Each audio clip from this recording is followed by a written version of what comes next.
People who come in small, cheap cars often leave right away. For my mom's 60th birthday, I decided to take her and my daughter to a fancy restaurant that's always busy, but something unexpected happened. The restaurant manager started making fun of us, saying we looked poor. "Let's just go," my mom said angrily, but the manager just smiled meanly. Then all the other customers stood up together, glaring at the manager. My name is Rebecca Miller. I'm 28 years old, a single mom with a 3-year-old daughter. I separated from my husband because we had different values. After that, I decided to raise my daughter alone. When I told my mom, she welcomed us warmly. All the stress I had been feeling came out, and I started crying. Seeing me like that, my mom invited us to live with her. She's been alone since my dad passed away a few years ago. She said she'd be happy to have us, so I accepted her kind offer. My mother is turning 60 this year, and I wanted to do something special for her. So, I made a reservation at a fancy restaurant that's usually booked years in advance. I've always wanted to try it. I expected to wait a long time, but luckily, there was a cancellation, and I got a reservation for my mom's birthday month. When I told her, she was thrilled. Seeing her so happy made it all worth it. Finally, the day of our reservation arrived. I drove my mom and daughter to the restaurant. I never thought we'd have any problems. "You're Miss Rebecca Miller who made a reservation, right? Please come this way," said the host. The grand entrance was perfect for a high-end restaurant. My mom and I were amazed by the fancy decor. Only my daughter was her usual cheerful self. Seeing her, both my mom and I smiled. My mom looked so happy, and I felt like this was going to be a great day. "Sorry for the wait. Here's your appetizer." The server placed a salad in front of us with careful precision. Just looking at the dish made my mom and me excited. They even had a special menu for my daughter, which I thought was a nice touch. While we were enjoying our meal, my mom glanced around the restaurant. "I recognized that person, and that one over there, the one from TV." "Yeah," I replied with a smile, helping my daughter with her food. Then I thought, and looked around like my mom. Sure enough, I recognized many faces and felt like I had joined this glamorous world. It seemed like everyone was smiling at the sight of my happy mom and daughter. Even though the restaurant had been nice about our reservation, I had been worried about bringing my young child. But the friendly looks from people around us made me feel at ease. The appetizers were done, and the first main course was brought out.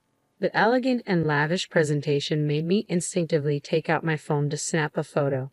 Immediately, a staff member approached me. He was different from the person who showed us to our table and had a very displeased look, which made me feel a bit taken aback. "Excuse me, can you please not take photos?" he said. "Oh, I'm sorry. This is what happens with poor folks.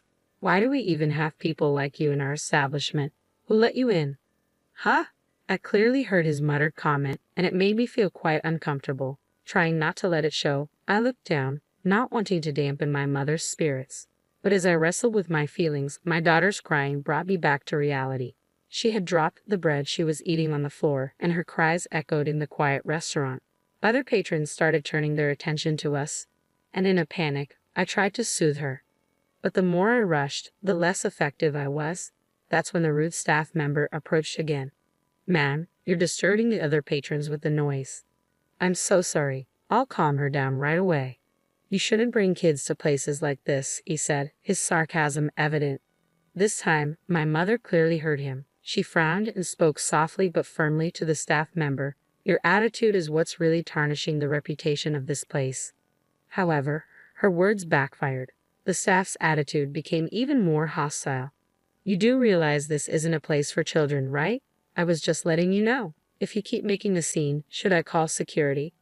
His arrogance and rudeness made both me and my mother furious, but we realized that getting angry would only play into his hands. Taking a deep breath, I tried to remain calm. Beside me, I could hear my mother doing the same.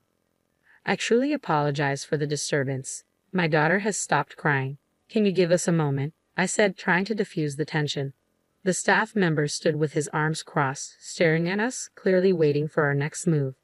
"Could you please calm down? You're inconveniencing other guests," he retorted sharply. To distract my daughter, I'd offered her some bread from my plate. Thankfully, it worked. She stopped crying and happily started eating.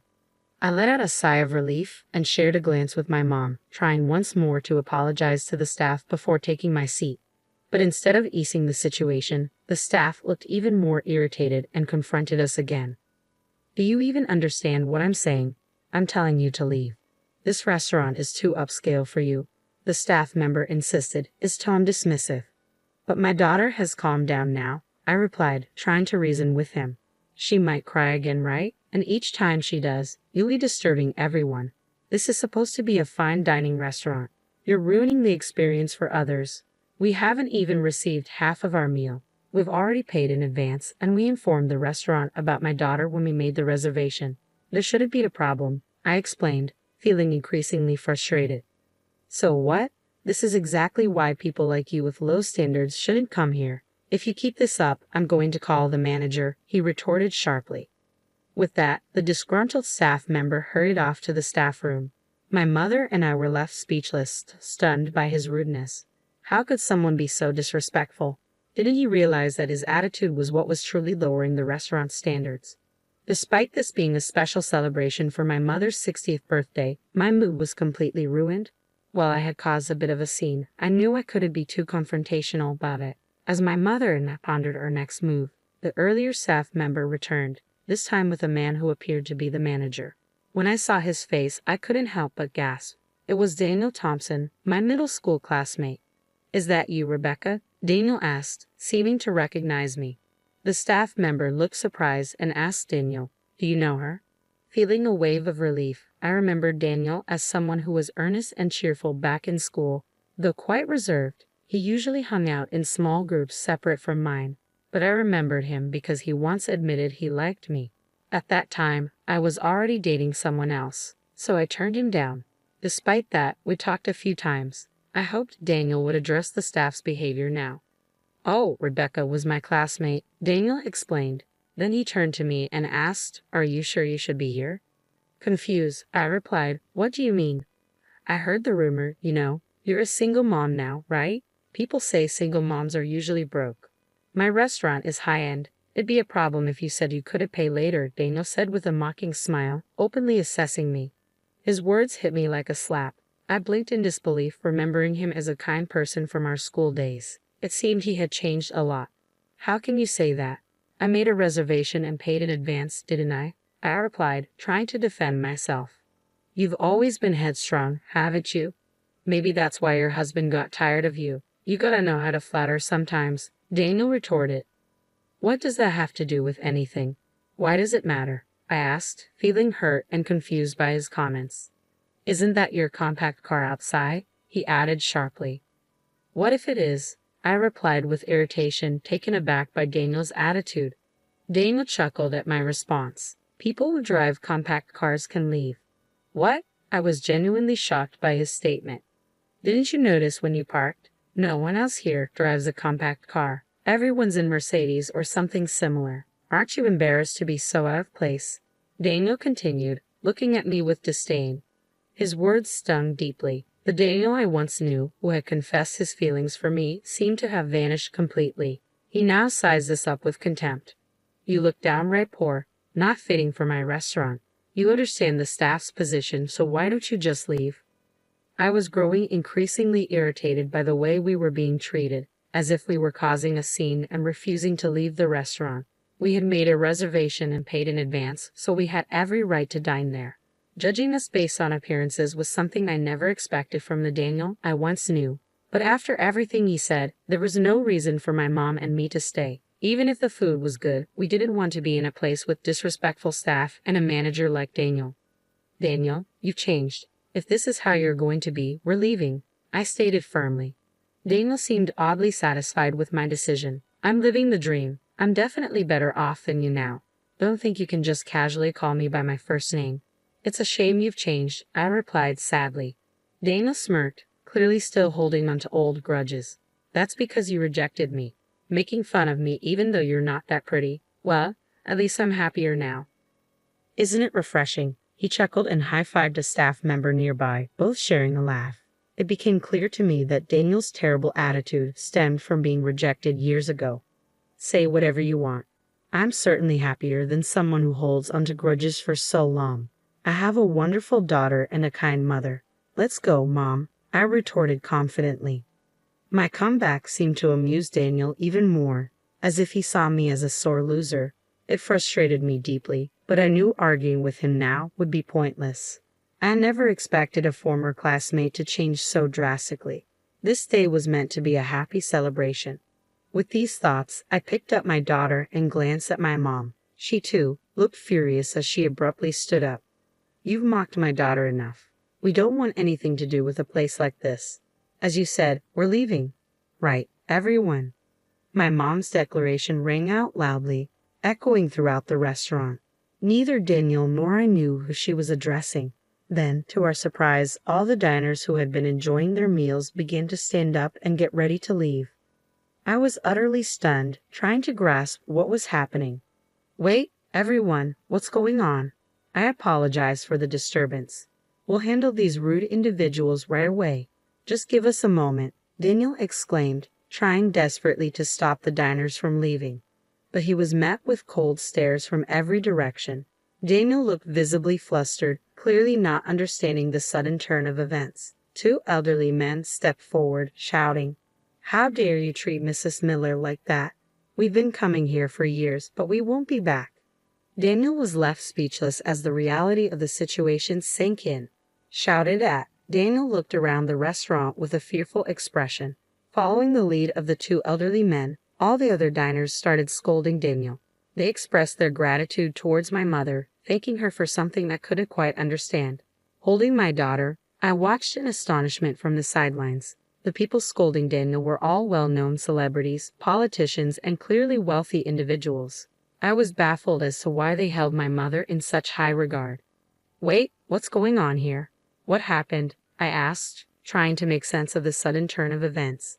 Daniel's face turned pale as he desperately tried to calm everyone down. The staff member next to him looked equally panicked. I glanced over at my mom, silently seeking an explanation. That's when she revealed a shocking truth. All these people used to be regular customers of mine when I was a traditional sweets maker, she explained calmly. What? I exclaimed, completely taken aback. I knew my mom had made sweets, but I had no idea she catered to such prestigious clientele. One of the celebrities standing nearby chimed in, confirming my mom's statement. Mrs. Miller's sweets were the best in the country, he praised warmly. My mom listened to these words with a mixture of pride and embarrassment. I may not be a professional craftsman anymore, but thanks to them, I certainly honed my skills. I'm truly grateful. In that sense, the customer is truly a god, my mother stated with a profound sense of gratitude. Her words resonated deeply with me. Daniel looked visibly shocked, his posture tense and his breath held. As my mom approached him, she spoke calmly yet firmly. You too should cherish your customers. This restaurant means a lot to you, doesn't it? Daniel's response was defensive and defiant. Hey, cut it out. What's with this customer is God stuff? That's an outdated way of thinking these days. His outburst echoed through the restaurant, almost sounding like a cry of distress. But my mom remained composed, unfazed by his reaction. Do you really think that caring for customers is just a passing trend? She asked, her voice steady and unwavering. Hearing my mother's firm stance, Daniel struggled to find words. He appeared somewhat intimidated, yet he remained defiant and refused to accept her viewpoint. We are the ones providing the food. We're more important than the customers. This is absurd. I am important. If your daughter Rebecca hadn't rejected me. Daniel paused, then continued with an arrogant proposition. Apologize to me right now, and maybe I'll even consider making Rebecca my woman. It could be your way out of your struggling life. How does that sound? He looked at me with a smirk. His words disgusted me deeply, and I sighed heavily. I'm sorry, but honestly, I can't deal with you right now, I replied firmly, lowering my head in disappointment. Laughter rippled through the crowd around us, and Daniel's face flushed red with embarrassment. Despite thinking my response was clear, Daniel, with his misplaced confidence, seemed utterly unprepared for another rejection. Why not? I have money, you know. You don't want to be looked down upon, right? And isn't it embarrassing to be a single mother? Women like you probably can't remarry, so I'm offering to take you. Daniel persisted, his tone condescending. It's none of your business. Just because you have money doesn't guarantee happiness, my mom replied firmly, brushing him off. Daniel's face reddened even more in response to her rejection. I couldn't help but wonder if money was the reason behind Daniel's drastic change. They say money can corrupt, and witnessing it firsthand was eye-opening for me. How dare a single mother let you talk back to me? Daniel retorted, his frustration evident. At this point, I found Daniel's words increasingly irrelevant and pitiful compared to my mother's dignified response. Then, a booming voice interrupted from the back of the restaurant, startling all of us. We turned to see a middle-aged man entering the scene. Daniel's unease was palpable. "Daniel, what on earth are you doing?" the man demanded sternly. "Why is Dad here?" Daniel muttered, clearly caught off guard and uncomfortable with his father's sudden appearance. "I heard Mrs. Miller and her family were dining here, so I wanted to greet them. What's with all this commotion?" The man who had appeared was Daniel's father. I hadn't seen him since middle school, but he seemed stern and dignified. Earlier, one of the staff had mentioned the boss, so this man must be the owner of the restaurant. "I appointed you as manager after hearing you lost your job, but the business is only declining." "Now I see why," Daniel's father said disapprovingly. "What? You saw?" Daniel stammered, clearly caught off guard. "Yes, I arrived earlier. I peeked in when I heard the commotion, and there you were insulting Mrs. Miller's family. With all the arrogant things you were saying, do you even realize how wonderful a person Mrs. Miller is?" Daniel's father interrogated him sternly, and Daniel was visibly sweating. "What? This old hag is supposed to be someone special?" Daniel retorted, his disrespectful tone clear. "Watch your mouth. Mrs. Miller helped fund the opening of this restaurant," Daniel's father reprimanded sharply. "Ha! This old lady has that kind of money?" Daniel muttered, surprised and somewhat incredulous. Of course, Mrs. Miller's husband owned a famous traditional candy store, and Mrs. Miller herself worked in the tough world of candy making, even as a woman. She's experienced so much more in life than you. I wish I could distill her wisdom and give you a taste, the owner said with evident frustration, then turned to address us directly. "I'm deeply sorry for the trouble my foolish son has caused. Come on, apologize." "Why should I? I'm the manager of this upscale restaurant. Didn't you trust my abilities enough to leave me in charge? This is my place. I make the rules," Daniel retorted stubbornly. "Enough of your arrogance. What have I done, entrusting someone like you with this responsibility? That's it. I'm so disappointed in you. You're never setting foot in this place again," the owner declared firmly. "What?" Daniel's mouth fell open in shock. He began to panic and tried to apologize to his father, but the owner's decision remained resolute. "You're apologizing to the wrong person. You should be apologizing to Mrs. Miller and her family," the owner concluded, leaving Daniel visibly shaken and regretful. "Please, I'm so sorry. I finally made it, and I don't want to lose it all over something like this," Daniel pleaded, his desperation evident. "And you're still going on about that, you unbelievable guy," the owner replied, shaking his head in disbelief. His shock was palpable, understandable given the situation. No parent wants to discover their child has behaved arrogantly and disrespectfully. If my daughter had acted similarly, I would have supported the same decision as the owners. We all looked at Daniel with cold stares. The owner then proceeded to explain how Daniel came to work at the upscale restaurant. It turned out Daniel had previously worked at a prestigious hotel but had fallen into gambling debts. Debt collectors caused disturbances at the hotel, leading to his dismissal. Feeling lost and desperate, Daniel had turned to his father, who worked at the upscale restaurant, and pleaded for a job. At that time, Daniel's father had been offered a promotion to become the CEO of the company, so he decided to pass the management of the upscale restaurant to his son while overseeing several other restaurants in the same chain. Initially, Daniel worked earnestly, and the owner trusted him.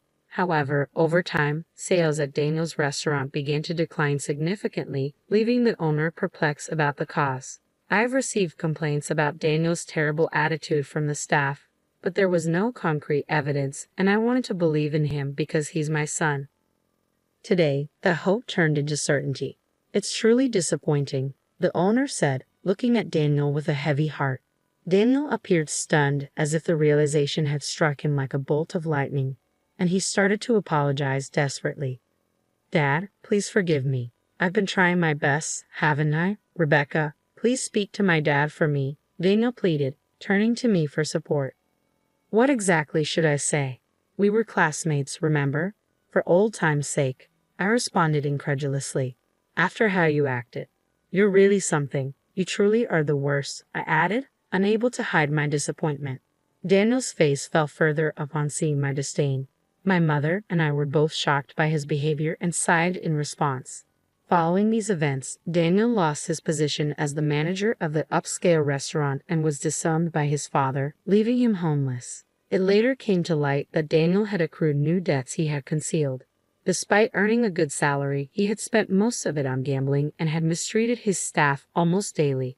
Interestingly, he had shown favoritism towards one particular staff member who had often caused us trouble. This individual turned out to be Daniel's former college junior, whom Daniel had hired against better judgment. Due to the junior's problematic work attitude, he was also dismissed from the restaurant along with Daniel. Having lost everything, Daniel sank deeper into gambling to cope with his losses, struggling to repay his debts. It's clear he's not a good person. Despite Daniel's actions ruining my mother's 60th birthday celebration, we managed to salvage the day by gathering everyone from the restaurant and relocating to a hotel room for a party. Surprisingly, the hotel was owned by Daniel's father, who graciously allowed us to use the space as a gesture of apology. It turned into a memorable event where I made new friends and witnessed firsthand how beloved my mother is. Many of the guests had known her from her days as a traditional sweet maker, visiting her shop to buy sweets as gifts. Her enduring connections highlight her charm and kindness. Inspired by my mother's example, I aspire to become a role model for my daughter just as my mother has been for me.